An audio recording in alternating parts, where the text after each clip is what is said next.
Hi, this is Ashlee. And this is Kristen. And this is 1,000 Miles of True Crime. Welcome back, everybody. We're going to do part 2 of the JonBenet Ramsey case.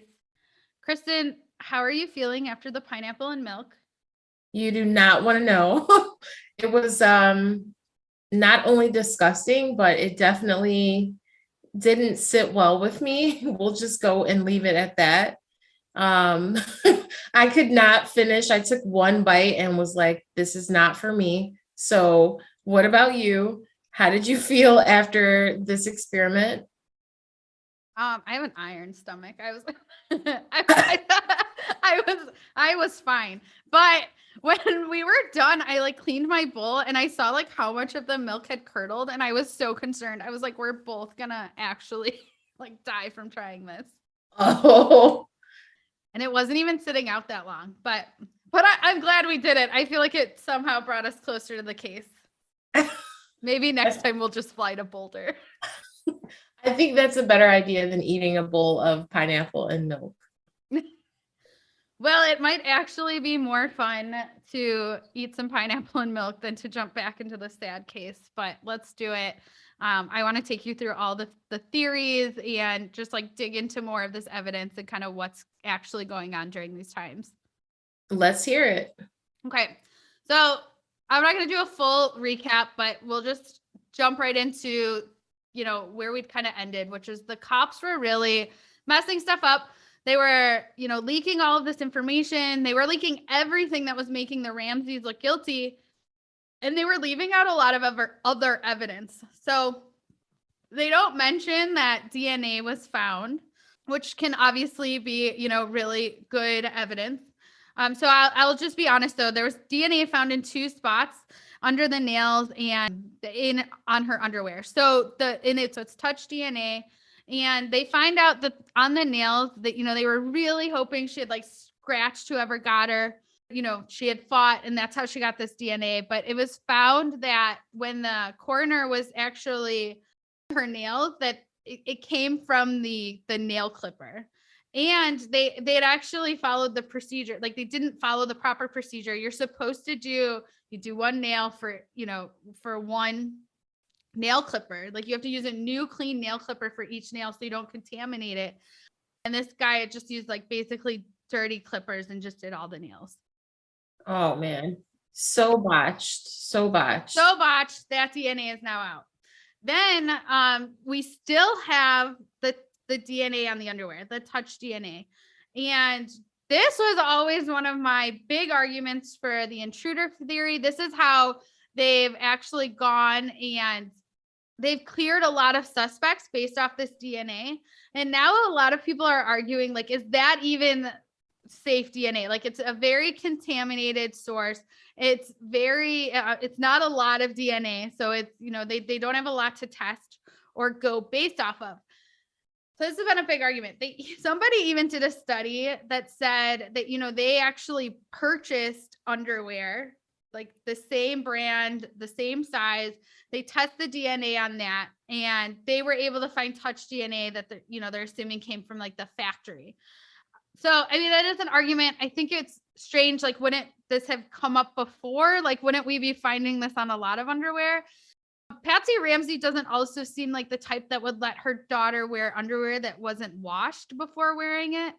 So, yeah, I think this is weird. The family wants this DNA tested more. They say we've come a lot further in the last 20 years. They want this tested. They think that this is what's going to crack this case. Let's jump into the intruder theory. The Boulder DA, Alex Hunter, he's sick of the police. He's done with them. So he brings in legendary detective Lou Smith.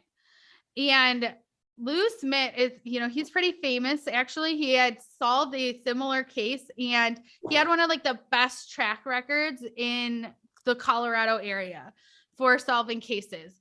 So they bring him in, and right away, he's just examining all the photographs that were taken that first day.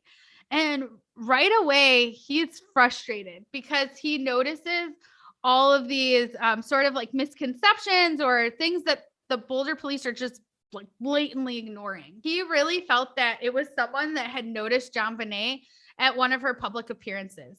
So his theory is that the intruder entered through the basement window while the Ramseys were out. So this gave him time to sort of like roam around the house, really understand the lay of the house to get comfortable with it. So that's another thing people point out is this is like a massive house and the basement's it's hard to find the basement. And then once you're in the basement, it's all very confusing. It's like a maze. So in his theory, what if you were there for several hours by yourself, you could really start to get comfortable with the layout of the house. It also gives you an opportunity to go through paperwork so that you can, maybe learn more about the Ramseys, maybe find a check stub, with that $118,000, it really gives them an opportunity to take advantage of the situation. It also gives them a bunch of time to practice writing a potential ransom note. So he thinks he's roaming around the house, he's writing the ransom note, and he's just waiting for the Ramseys to come home.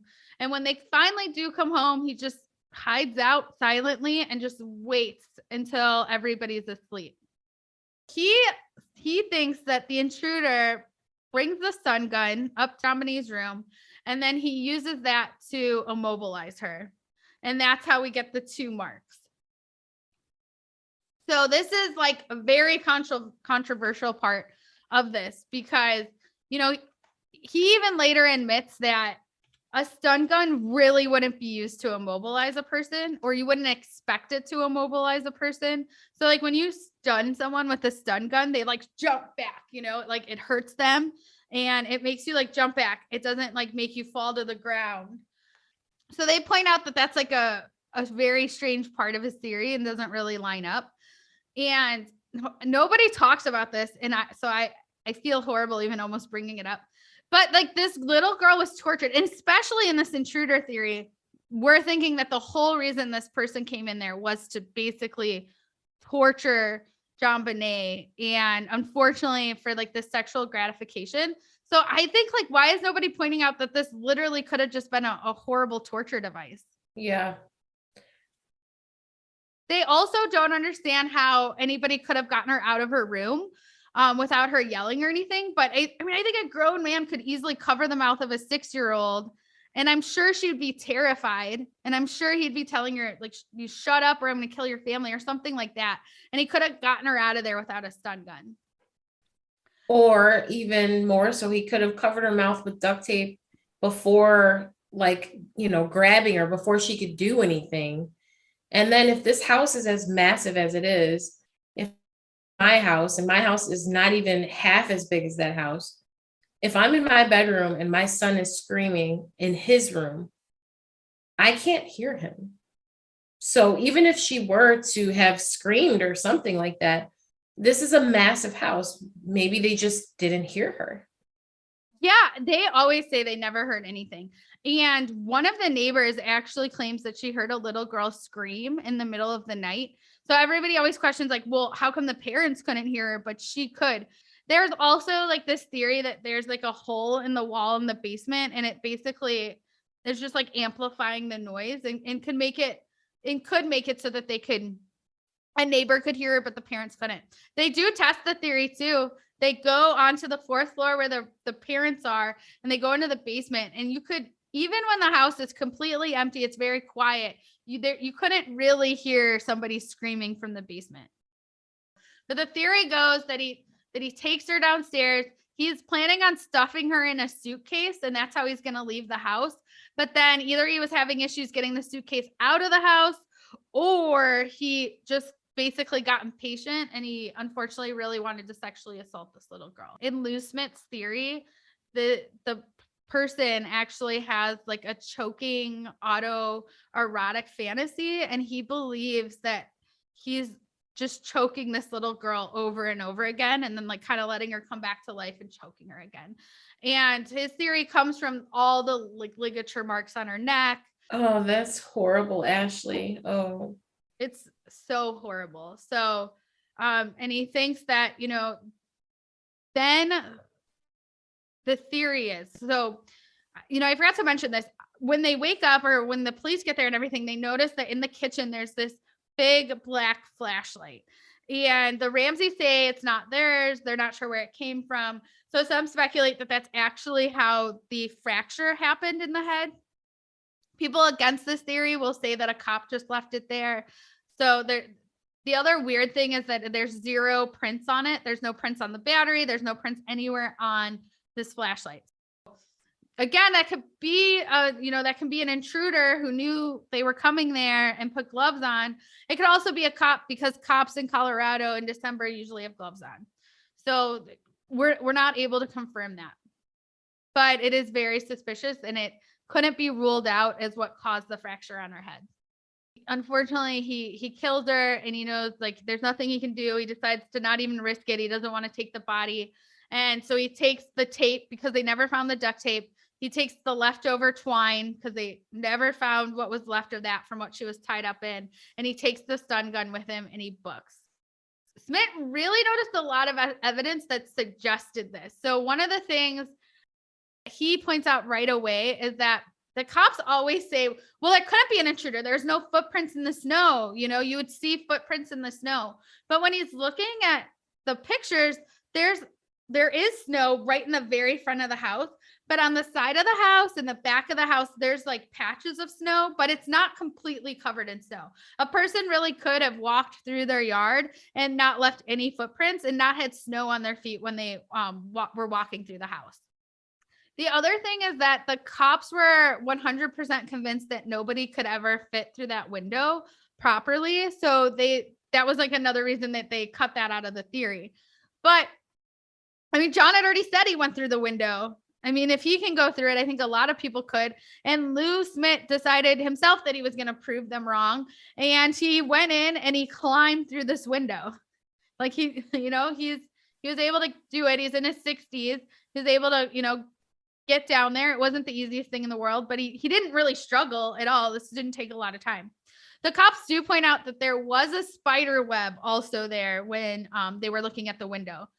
But other experts say that, a spider can build a web in like an hour. So that could have been rebuilt. It could have been disturbed that night. And by the time the cops got there, the spider had already rebuilt its web.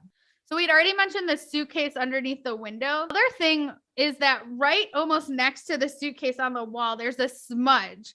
And Lou says to him, it looks like somebody's coming in and out of that window and smudging the wall. They also found 2 pairs of high-tech shoe prints. They're like half prints.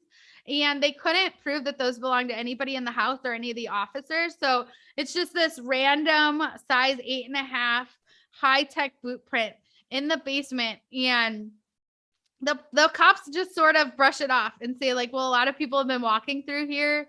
It could have been anybody. And Lou said that due to the lack of bleeding in the brain, the killer must have choked JonBenet until she was almost dead and then hit her in the head. So again, that goes back to that theory of what he was really doing with the choking. And then there's the obvious issue of the DNA. So I've already discussed like kind of how that could be used or not used. But it is, again, they never mentioned it. They certainly didn't leak that information to the press, that there was this DNA that they were using to eliminate other suspects. And the cops weren't able to tie that DNA to anybody in the house. And do you remember who John Douglas is? No, that name doesn't sound familiar. So he was one of the first criminal profilers. He's like part of Mindhunters, from like the whole Mindhunter story on Netflix. Now I know that, but I did not know that was who it was based off of. Yeah. So one of those characters was based off of John Douglas. So he also worked on this case. He worked with the Ramseys to try to solve this. And, again, he's a big expert in this area. And he does not believe the Ramseys did it. And like in his heart, he says that he just feels that it's not them. And he cites a lot of the reasons. One of the things he said that stuck out to me was that it would be nearly impossible for anybody to kill someone and then write that ransom note. Like even a serial killer would have issues writing such a comprehensive ransom note after they'd gone ahead and killed somebody. So he says that he feels that the ransom note was written before the murder. And if you're going to blame the parents for that, that's like another level. That's, premeditation. That's suggesting it wasn't an accident. It's saying that you knew you were going to do this. And it's just such a violent murder that it's really hard to believe that the parents did that and didn't have any prior, there's nobody coming forward saying, I suspected they were abusive. So the cops were not interested in hearing the Ramseys were innocent. They really just kept pushing forward. And they eventually bring in the FBI again. And the FBI is like, what is going on here? Like, why haven't you convened a grand jury to get more information? And they are mad at the DA's office. At this point, they're siding with the cops. They're saying the DA are not following proper procedure. So they go ahead and do a grand jury and to see if they should indict. And I'm sure you've always heard the joke that you can indict a ham sandwich. Like it's very easy to get an indictment. And even after all of this, they're not supposed to be able to say like what actually came out of a grand jury. In Colorado, you're not allowed to like come forward and say that they were found innocent or they were found guilty. Later, it was leaked that they actually were found guilty. But Alex, the DA, he decided still not to move forward with an indictment. So the cops were furious. And to be honest, I think there's a couple reasons for this. I think that he just didn't think he'd get a conviction, and he didn't want that on his record. Like he needed, like the smoking gun before he was going to take this to court. So there was that. He also just had this history, and he had this like bad blood with the cops because he didn't like taking anything to court. Like he believed in negotiating and not having to go to court and like coming up with a plea bargain or a deal.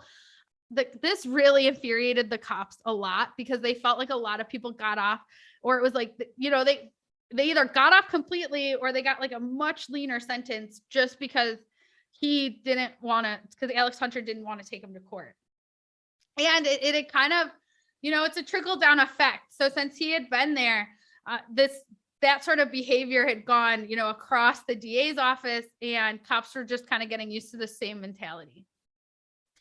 And Lou Smith was so frustrated that they were still looking at the Ramseys that he quit. He quit altogether, and he started actually working for the Ramseys. He said, "Hey, I'm going to retire and I'll continue to work for you guys as like one of your other private investigators." That's one of the things I didn't mention too, was like, they really did hire their whole team of investigators. We just went over the intruder theory. So I'm like, sounds like I'm fully on board with saying they didn't do this, but they have money and they're seeing the cops mess up left and right. Like, it's not just that they're only looking at the Ramseys.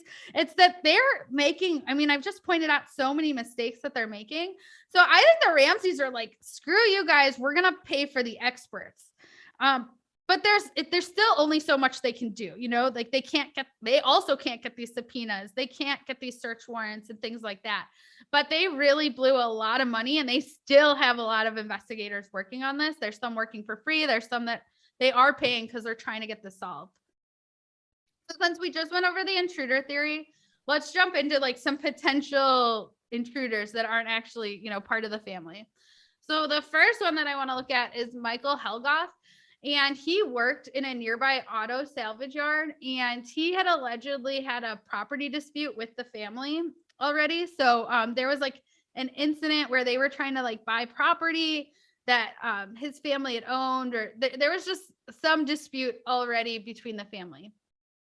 And he was said, because of that and a couple other things, he had actually ended up on the suspect list. And he was suffering from some depression and a recent breakup. Family points to a lot of reasons that he did it, but he committed suicide before the cops could even talk to him. So like days after the murder, he killed himself.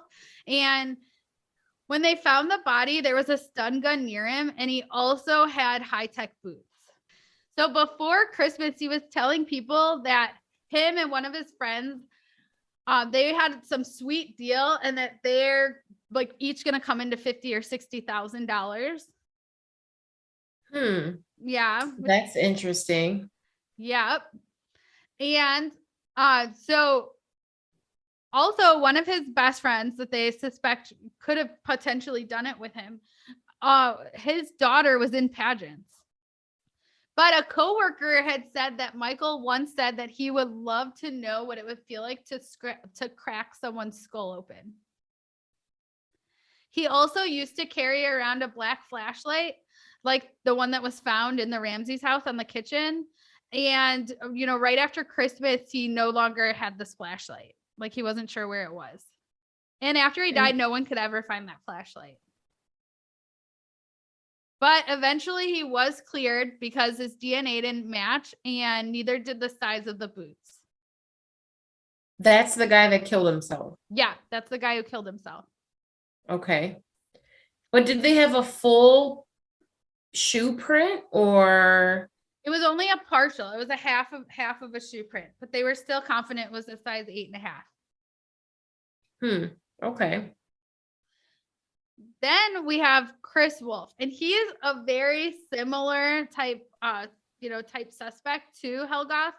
And what happened was Jacqueline Dilson, who was his live-in girlfriend, she reported that she thought Chris Wolf did it.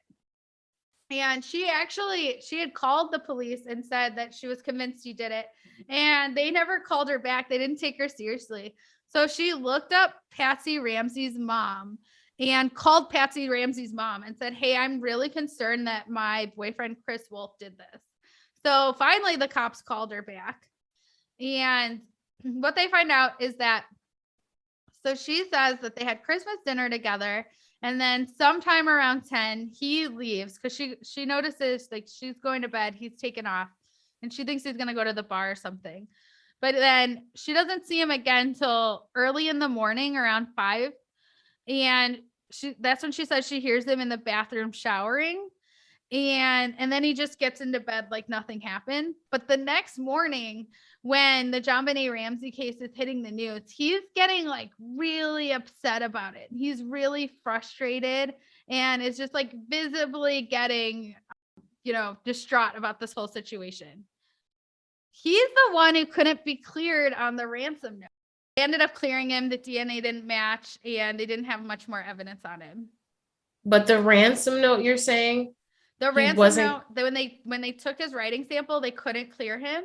They're just going off the DNA and they cleared him that way. They also thought it was suspicious that the girlfriend kind of had the times like right. Like they knew the Ramseys got home at 10 and they knew that, Patsy had woke up at 5:30. So they thought it was like sort of convenient that she was throwing out those numbers specifically. Okay, that's interesting. So next, I'll bring you to Bill McReynolds. And he is also, he's often referred to as Creepy Santa Bill. So he's like honestly sort of a favorite. Like he's a favorite suspect. And he, like, if it was him, it would just make the story so much creepier. Santa sneaking into your house to kill your daughter on Christmas night. Like how horrible would that be? But Bill's the one who dressed up for the Ramsey family. And he didn't just do it for the Ramsey family. He did it for a lot of the rich families in the neighborhood, but he would dress up as Santa every year and like show up to their parties. And, he really played up the role. And he had played the Ramsey Santa the last 5 years. And he was also one of Patsy Ramsey's old journalism professors. So he had a close relationship with the family. And he had told JonBenet that he would come and visit her on Christmas night and bring her something special. So, yeah, a lot of people think that's weird. Other people point out that could have been a really innocent conversation that, she thinks it's Santa and, what does Santa do on Christmas night? He brings you presents, but it's weird. So another thing that's sort of weird and ironic timing wise is that exactly 20 years to the day from when JonBenet Ramsey was attacked, so on the 26th, his daughter was actually kidnapped with one of her friends and they were also both assaulted. I mean, they survived. It was just, was that just weird timing? Some people think it was like a trauma reaction. I think that possibly this is why he was so close with like the whole JonBenet thing after she was gone, even though, because he was probably thinking like that could have been my daughter. Like my daughter could have been killed. So he's probably just really grateful that, that she did survive that situation. So his wife actually wrote a play about a girl that was tortured and murdered in a basement. What in the hell? Yeah, I mean, this is like one of the things I'd always remembered about the case, but I did my digging and I wanted to look into it. And I was, shocked to find out that it was actually about Sylvia Likings. You probably don't remember that off the top of your head, do you? No. This is a real story. Let's just add this to the list. This is another one we need to cover. But this is the case. It's in Indiana, and this family is like part of the circus, I think. I should have done a little more research on this, but they're like part of the circus. They have to go travel, and they trusted a woman at their church to watch their 2 daughters. And this woman's like a little crazy. She's dealing with some alcoholism too, I think. There's a lot going on. And she is treating these girls like shit, especially this one little girl. And who's, I want to say like 13 or 14 at the time. Please don't kill me if that's wrong. But she is really like, she's treating her horribly. And then the parents stopped paying. So she was like giving them money. They were giving them money to let the girls live there. And like that just took her over the edge. And she really starts treating this girl like crap. And she would like take her downstairs and torture her. And she'd have like the neighbor kids come and torture her and cut her. And like they eventually ended up beating her to death. So, horrible, horrible case. When, at first glance, it sounds like it's very, very similar to the JonBenet Ramsey case, but really it's not at all. Oh my gosh. So, again, it's like, is that really evidence? I don't think so. Like you see the correlation, but no, right? Well, yeah, when you just present it like that, like she wrote a play about a girl that was tortured in a basement, then you're like, oh my God, that's really, that's too coincidental. But again, it's, it's not like a 6-year-old, like and it was based off a true story. She didn't make this up. So another thing that is just, come on, Bill, like, when the cops show up, he's trying to be really helpful. Like he's not like the Ramseys. He's not lawyering up. He's like, here's my DNA. What do you need? This is where I was at. Like, how can I help? But he also says, this is so sad. This happened to one of my other little boys that I was a Santa for too. What a way to really put yourself in a situation you do not want to be in. Yeah, I mean, the cops left like, oh my, we found our guy. They look into that he was not related in that at all. But it was just like a weird timing to say it. JonBenet Ramsey had actually given him gold glitter. Like this was like, this is a thing that they did. She would always give him gold glitter. And he said this was one of the reasons that she always stuck out to him and he always remembered her, was that he's played a Santa for so long and no child had ever given him a gift. But it was really important to JonBenet to be able to give him a gift. So when Bill McReynolds dies, he asked to have his gold glitter mixed into his ashes. Creepy. So yeah, it's creepy. A lot of people, being a creep doesn't mean you're a murderer. That's true, but that's creepy as fuck. I'm sorry. Yes. I think we can all agree he's a creep. I think there's evidence to prove that he didn't do it. And his family, stresses that this really, like, this broke him. I mean, always being considered a suspect really like put a damper on the end of his life. There was never any hairs or fibers found from Bill in the house. And he had like a full Santa beard and it was a real one. So, I mean, he had a lot of hair. So they suspect that, you would have found some of that hair there or something somewhere. And Bill had really like a lot of health issues. Like he had just gotten like heart and lung surgery. It took him like 4 months to recover. And so a lot of like the cops really 100% think that he was way too frail to ever, kind of perform any of this. Like they think like he's not going to be able to climb through a window and attack this girl. And some people point out that they think that somehow he actually got JonBenet just to let him in. So like he didn't even have to climb in and out of that window. The cops say there's no way, that his heart was way too bad. He wouldn't have been able to handle something like this. I'm also just imagining, this creepy Santa Bill guy, if he didn't go in through the window and let's say JonBenet did let him in, but like, no. How do you get her in the basement, tie her up, and no, I don't see him. Yes, he's creepy, but I can't visualize that. Yeah.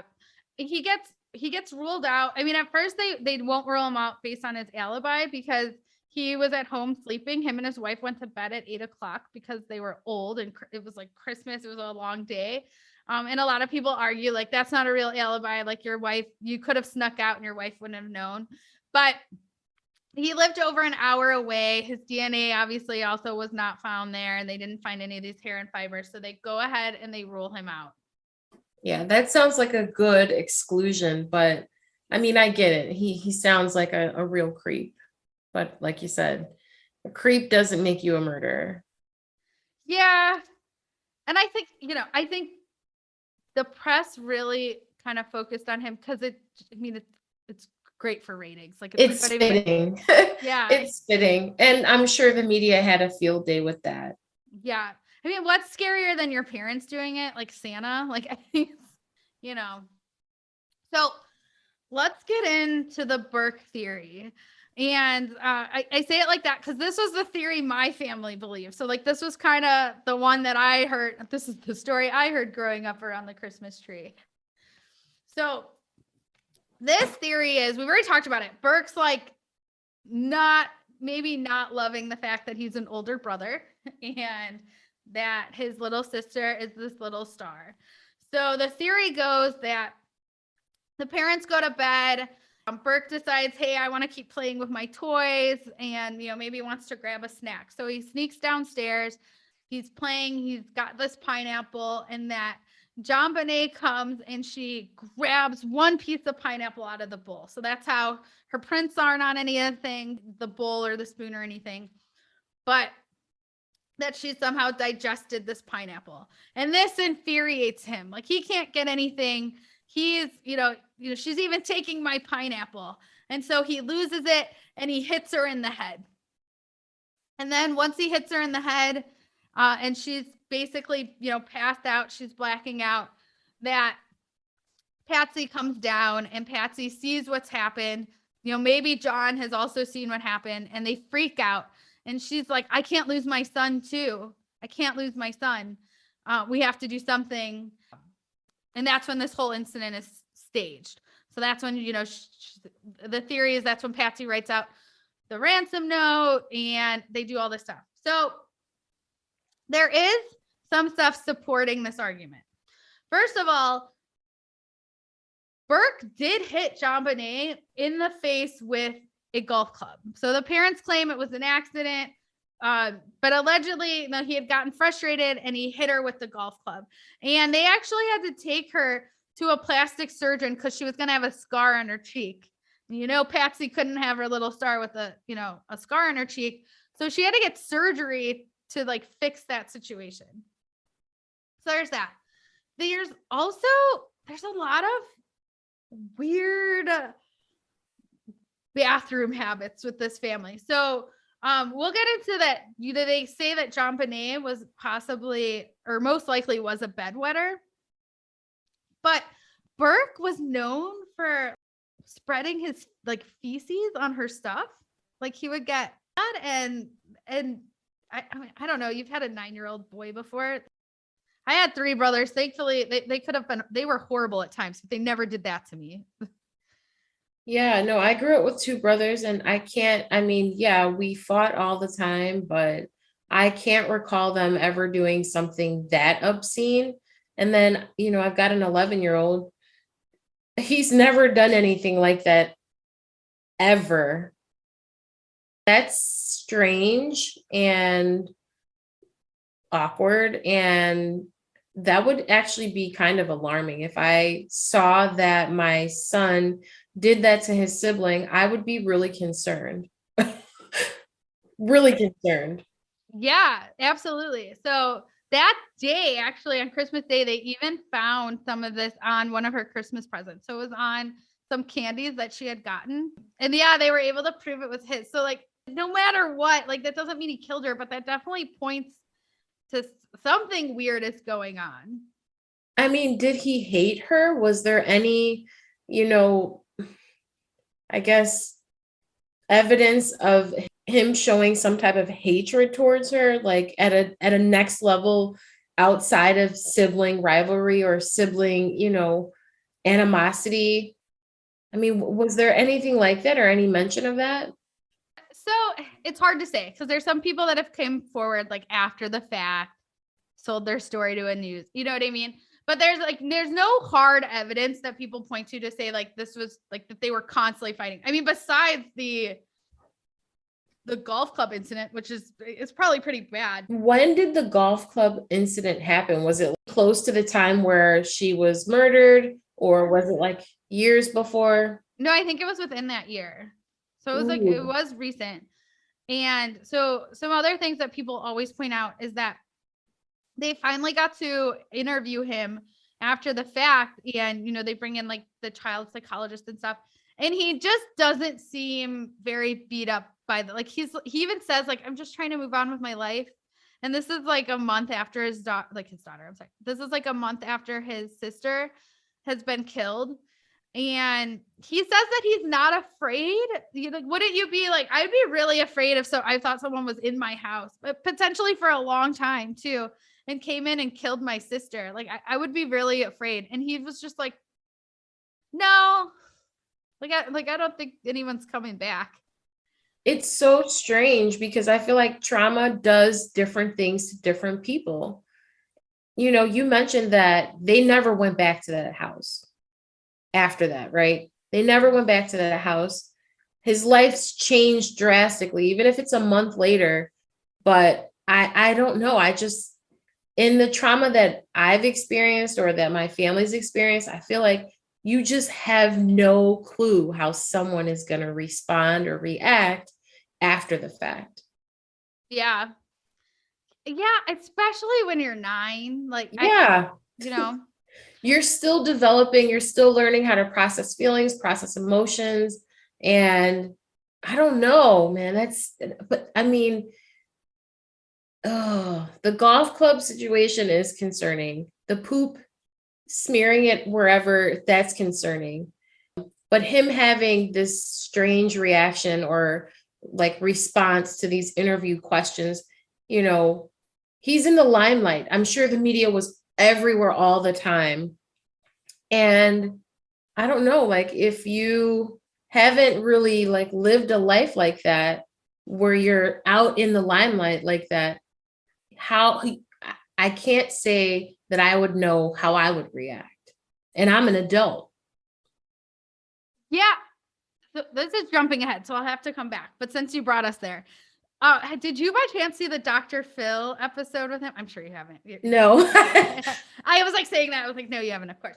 So he went on Dr. Phil, so awkward, to be honest. Like he was just awkward. And the whole time he kind of has this like grin on his face, and everybody like points this out and they talk about how awkward he is. A lot of people think that there's a good chance he's on the spectrum, even that he might be autistic. Maybe that's why the family was really trying to cover for him. Not saying they were covering for him for the murder, but just knowing that, he's going to approach an interview different than like maybe a normal kid will say. That's not the right word, but you know what I mean.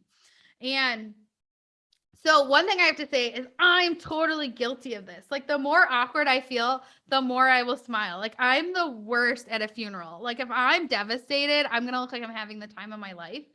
So I just don't think it's fair to be like, well, he was smirking. And I'm like, yeah, because he was in like a very uncomfortable situation. Like he probably did this interview because he needed money. It's not that he actually wanted to be there.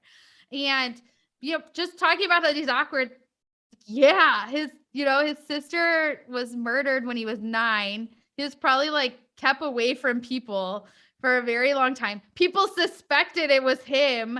Like I'm guessing he didn't have a normal upbringing after that. So if he wasn't weird, again, I'd probably be questioning that. I agree with all those things that you just said.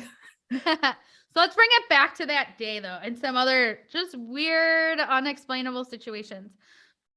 So we talk about how, Patsy had hung up the phone call when she called 911. But She didn't fully hang up. Like you can hear something going on in the background. And they had all of these people try to test it and figure out what was said, and nobody could figure it out. They finally send it to, I want to say it was like NASA, and they're able to kind of get something off of that.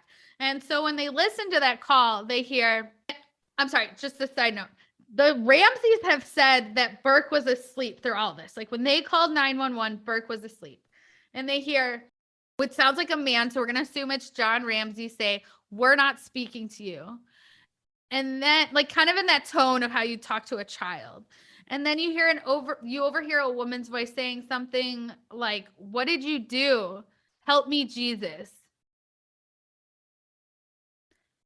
And then it sounds like you can hear a second voice, like it's possibly a child. This is like the smaller voice. You can hear say, "What did you find?"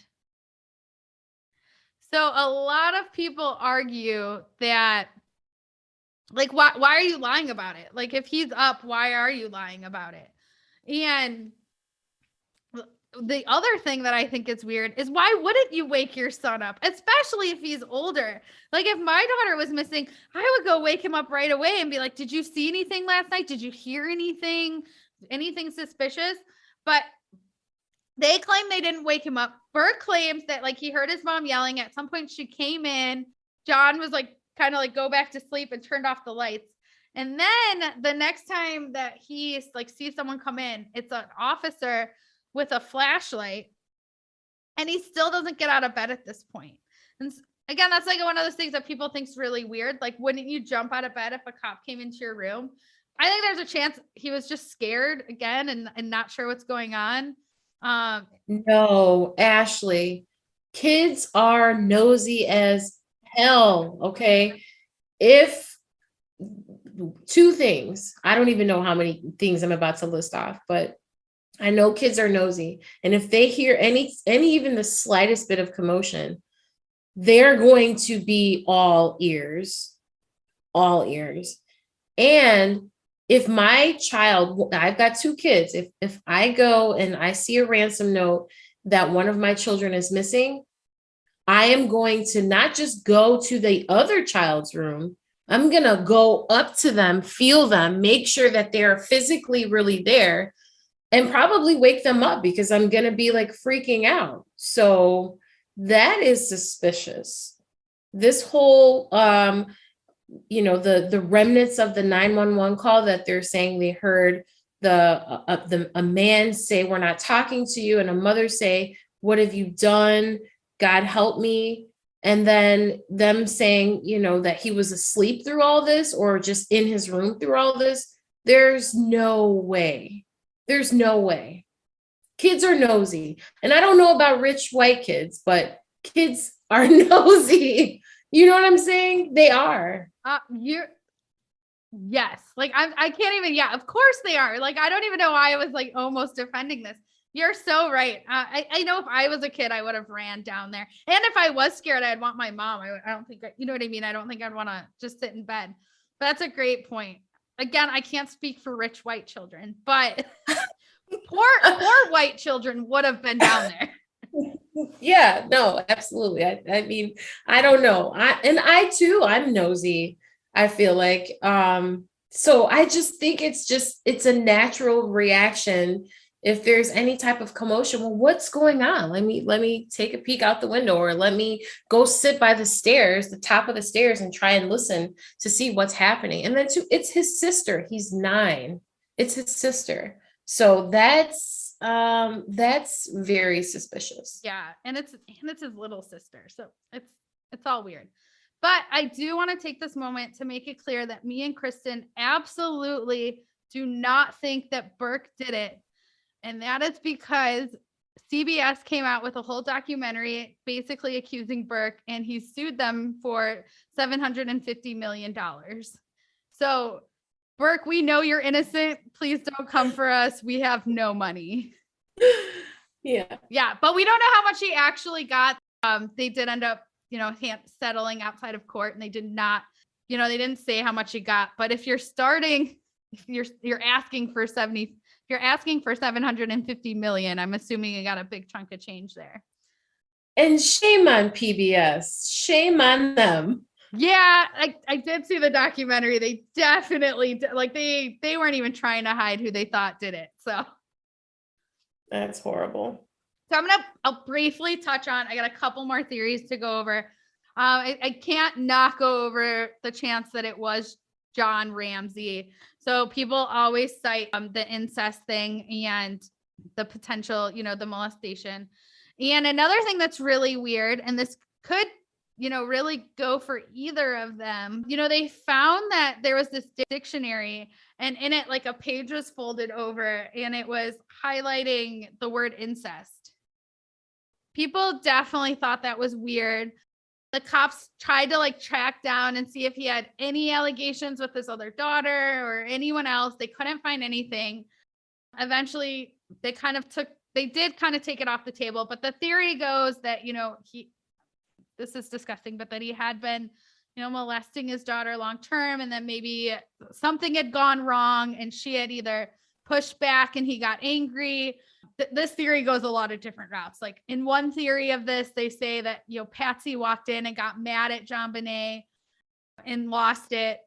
Either way, this is kind of the theory that he hid the body in the house and then he was just waiting to find it so that he could destroy evidence. Well, if the theory is that Patsy may have walked in on something or knew something, I don't think that there's any way that she would have defended her husband, or, you know what I'm saying? They would have been on the same side. Yeah, because in that theory, she would have been, because he's been cleared, he didn't write the ransom note. So in that theory, she's standing behind him to the point where she's writing a ransom note. So I could see her defending her son and just being like, I've lost my daughter. He's all I have left. I don't see, especially, not that I know Patsy, but I'm just saying the person that she portrays, at least to the media, is a strong, sassy woman. She loved her kids and loved being a mom so much. I just don't believe she would have stood behind John Ramsey if he had done this. So that's a perfect time to bring us to Steve Thomas. And he was one of the police detectives on the case. And he was furious with the DA. He'll tell anybody who'll listen that the DA were not acting morally and that they were just taking the side of the Ramseys and that it was ruining this case. So he quit. He couldn't do it anymore. He was like, fuck this. He quit. And he wrote this letter of resignation that was scathing. It was a tell-all. He got to say everything that he wanted to. And then eventually he would actually go and he would write a book. So this all comes from the book. He believes that Patsy killed her daughter.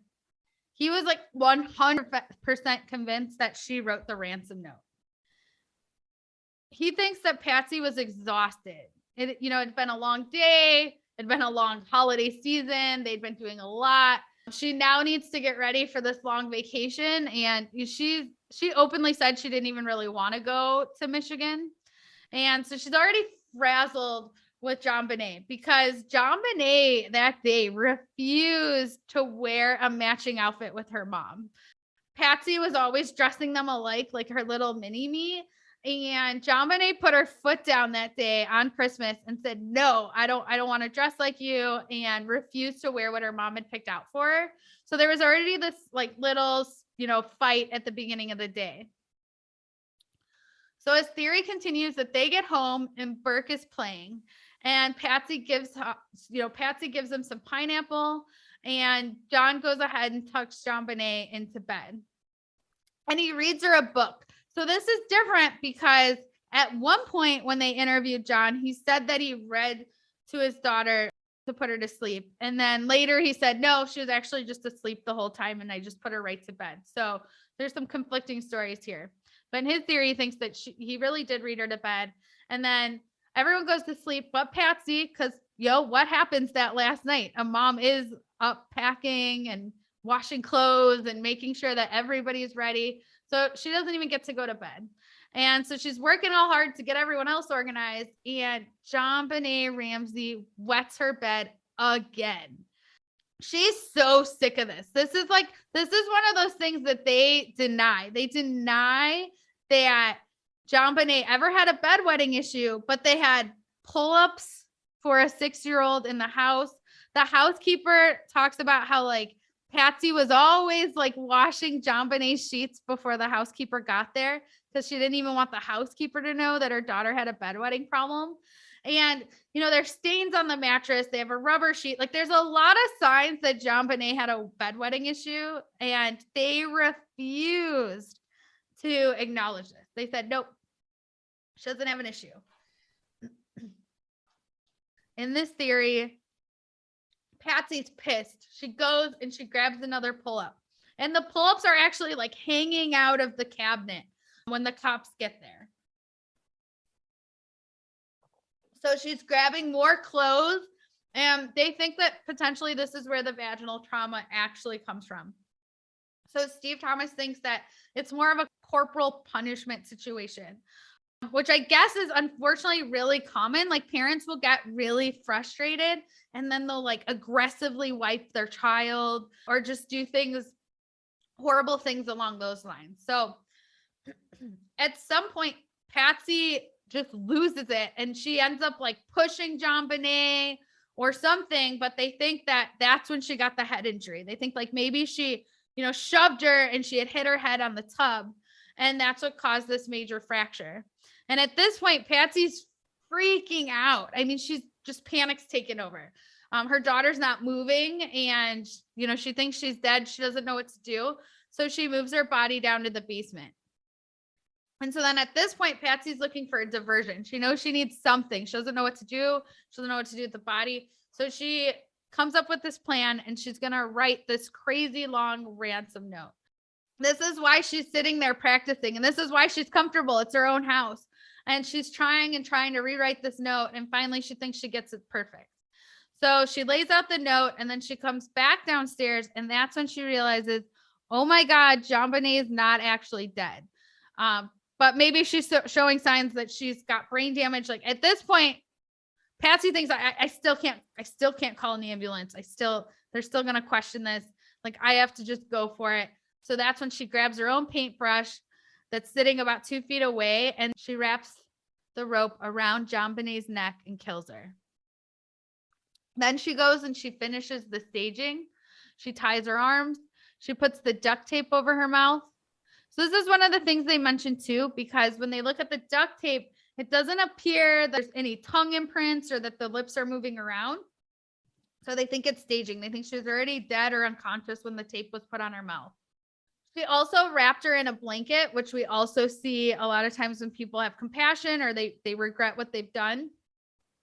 And then this is kind of the kicker for him, is that somebody, whoever it is, but in his theory, Patsy, leaves her favorite nightgown for her sitting there. Right next to the body, they find her favorite nightgown. If it's just some random intruder, how do they know it's her favorite nightgown? They also find a little splatter of blood, like a little patch of blood on the nightgown. They never say where that blood is or like what that came from, but it is JonBenet Ramsey. Then she leaves the house and finds somewhere to ditch the practice letters, the rest of the duct tape, and the remaining cord. So the theory is like maybe she just dumped it in a neighbor's garbage can, or maybe she like threw it in a storm drain, something, and then she got back home before anybody could see her. But now she's running out of time. This really has taken all night. She actually hears John upstairs. He's like getting in the shower, so he's up. She's got like no time left. So what does she do? She starts screaming. She alerts John to the situation, and she calls the cops. And she completely forgot to change. So that's why she's still wearing what she wore the night before. It's not because she put it back on. It's because she never went to bed. Then she was able to fool him for 7 hours as they're trying to solve a kidnapping. John was really quiet when the cops came, and Steve believes that this is because he had probably just read the ransom note and he's starting to really suspect that Patsy did it. But he's with the cops. He still doesn't know where his daughter is. So they speculate that when he disappeared for about an hour, that he actually went downstairs, and that's when he found his daughter. And that's the point that he decided that he needed to protect his wife. So there's a couple theories on what happened here as well. So some people think that Patsy had just staged JonBenet and that she was always sitting in that room. One of the things that's really weird is that Fleet White had went into that room that day and says he didn't see anything. He also says he couldn't find the light switch, so he never turned the lights on, but he claims that just looking in the room, he couldn't see anything. So some people speculate that Patsy really had shoved JonBenet into the suitcase. Thank you so much. Because they find some of JonBenet's DNA in that suitcase. So they think that maybe she shoved her in there and thought, like, I'll get rid of the body after the cops leave. But then at that point, John realizes, like, these cops aren't leaving. He's just found his daughter and decides to stage the body in the room. And he's hoping someone else is going to find her. But when they don't, now he needs to be the one to go down there and find her. And then basically kind of destroy all of this evidence. And that this was all planned out, that he found her. That's why he ripped the tape off. That's why he's touching the body. That's why he moves her. That's why he puts the blanket on her. All of that is to protect his wife, Patsy. So that is what Steve Thomas and most of the Boulder police that were working on the case, like, that's their theory. That's 100% what they think happened. That's insane. That's like a lot of assumptions that I don't want to say don't all necessarily make sense, but a bedwetter making you that upset to harm them in that way. And I get, like, I've had bedwetters and it is frustrating, but that just sounds so acted out, like such a strong assumption of actions made and played out after someone wet the bed. And I feel like that's a bit extreme. So I guess I'm not going to say it's common, but I guess parents can really lose it, especially if this is like a long-term issue. And she was having some issues. She was having some issues down there. Her doctor cited that she wasn't wiping properly. That's like an actually very common issue with little girls. So some of this trauma down there could even be from, like, things as simple as bubble baths. So it's hard to say where all that came from. Overall, the other thing that, Patsy brings up herself is that this is bedwetting. Like, she's just survived stage 4 cancer. Right. Like, that's too much. Yeah, like, she's just and she also points out that, like, John's lost a daughter. Like, both of them are not going to get so mad about, like, they're just happy to be alive. Like, they're not losing their mind over some bedwetting. But it's hard to say. I mean, a lot of his evidence does kind of fit into place. Him and Lou go back and forth because they were working together for a while. They considered each other's friends, even though they had polar opposite views of what happened. And they would spend hours and hours just debating. And they could not. And these are two really good, smart detectives that had polar opposite theories and could not make each other see each other's side. See each other's point. Yeah, they couldn't see each other's point. So that's basically my last, like, very serious theory. Honestly, there's like 5 others I could go down.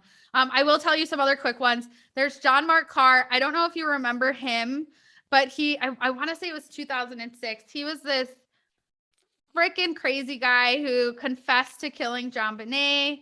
He was a teacher, and he had already been arrested for child pornography in the past.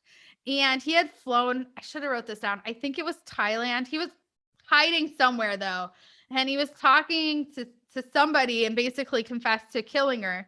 So that person turned him in. And the Boulder police fly him all the way to Boulder to interview him. And, like, within the first couple sentences, they knew he didn't do it. Like, he just didn't have any of the information right. Like, he was just, I don't know, trying to get famous, trying to get close to her. There was a lot of these situations, though, where, like, these, like, creepy guys are just obsessed with JonBenet. And inserting themselves into the case. Exactly. Yeah. They found that he was just a creep and that he actually wasn't part of this case.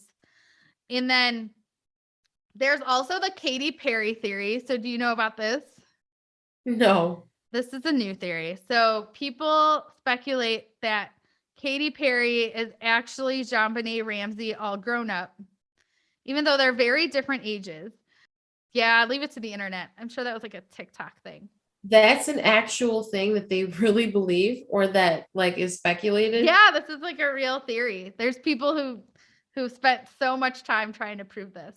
The last one, I'll have to find the picture and post it. This one's a little weird, a little out there again, but it's kind of part of the whole like Pizzagate conspiracy.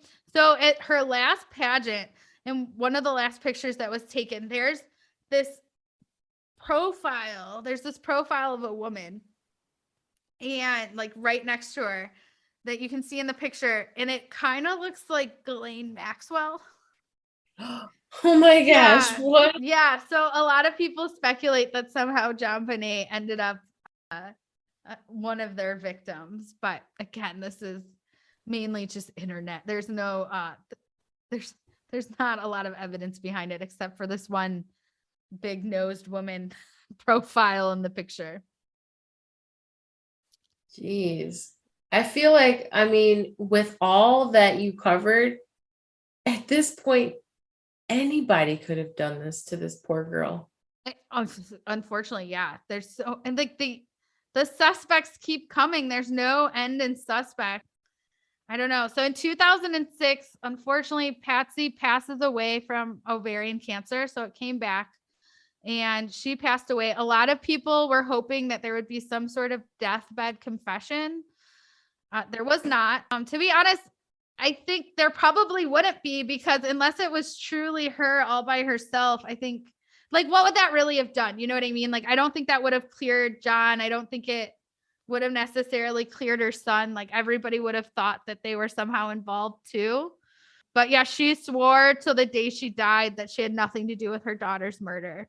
And in 2008, the Boulder DA's office cleared the Ramseys of the murder. So they got a new DA in. And when this DA was researching all the evidence and stuff, she made the controversial move to go ahead and make a public announcement saying that she wanted to clear the Ramseys. She didn't think that they did it. Well, I don't know if we'll ever know who actually did it, but I don't think that the Ramseys did it. I don't think it was Burke. I don't think it was the parents. And I think it's so incredibly sad that Patsy died without without knowing who did this to her daughter. Yes. I mean, she never got to find out who did this to her daughter. And she also never got to hear that her name was cleared. Not that that really helped. I think people who believe Patsy did it still think Patsy did it. I think that, how do I say this? I think it makes more sense that they did it. I mean, that's like the more logical explanation, if that makes sense. But I think a lot of the stuff that made them look really guilty was really their lawyer saying, like, you can't talk to them. Like, you can't do this. You can't do that. So it's hard to say. I also think, the Ramseys like still did a lot of it. And again, maybe this is part of the strategy, but like I've seen a lot of stuff air with John Ramsey still pushing for them to like get new people on the case, to test the DNA, to like do all this stuff where you think if you did it or you really thought someone in your house did it, like you just silently back away and hope that this eventually goes away and people stop talking about it. Because I mean, like, obviously you can still be convicted of murder at any point. So I just think you'd be trying to bury it as much as possible. But like, he's still paying people to work on this case. He meets with Barbara Walters every time he can, kind of thing, to try to get the name out there and try to get this case solved. What do you guys think? Do you think the Ramseys did it? Do you think it was an intruder? Do you think we'll ever find out? Ashlee, so you did such an amazing job with your research on this case. I just have to like tip my hat to you because, like I said, I knew very little about this case. And now I know so much. I wouldn't say that my view on who I think is responsible for this has changed. I still stand behind it being an intruder, but I really thoroughly enjoyed you sharing this case with me, and I hope our listeners will as well. Well, I'm glad you enjoyed it. I do hope everybody else enjoyed it. There's always a lot on this case this time of year, like right around the holidays, right around Christmas. So I'm sure there's a lot you guys can check out. Well, thank you again. Thank you again. No, thank you guys. Thank you for listening. Please give us a review, 5 stars, give us a rating, follow us on social media, and please tell your friends. We're just getting started.